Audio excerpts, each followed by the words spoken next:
Work energy theorem என்னென்னு பார்க்கலாம். Work is equal to force into displacement.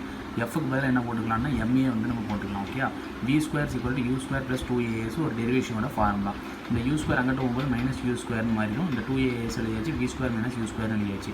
இப்போ அந்த 2ஏஎஸ்ஸையும் நான் கீழே கொண்டு வந்துடுறேன். ஏ மட்டும் வச்சுட்டு V square minus you square by 2எஸ் அப்படின்னு வந்துடும்.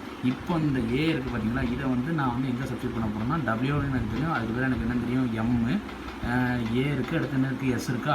இந்த ஏக்கு பதிலாக இந்த ஏவோட வேல்யூ நான் அந்த இடத்துல சப்ஸ்டிட் பண்ணியாச்சு. ஓகே, புரியுதா? சப்ஸ்டிட் பண்ணியாச்சு. சப்ஸ்டிட் பண்ணதுக்கப்புறம் என்ன பண்ணுறேன்னா அந்த எஸ்ஸையும் கேன்சல் பண்ணி விட்டுறேன். அப்போ என்ன இருக்கும், எம்வி அந்த இந்த 2 வந்து வெளியில் எடுத்துடுறேன். 1/2 எம்னு ஆயிரும்.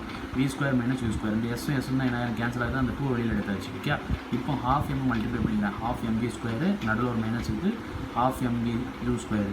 இது வந்து வி அப்படிங்கிறதுனால இது ஃபைனல் கைனடிக் எனர்ஜி, இது யூ அப்படிங்கிறதுனால இனிஷியல் கைனடிக் எனர்ஜி. இப்போ இது ரெண்டும் கைனடிக் எனர்ஜியோட டிஃப்ரென்ஸ் தானே. அப்போ டெல்டா கேஇ இதான் வந்து ஒர்க் எனர்ஜி தியரத்தோட டெரிவேஷன்.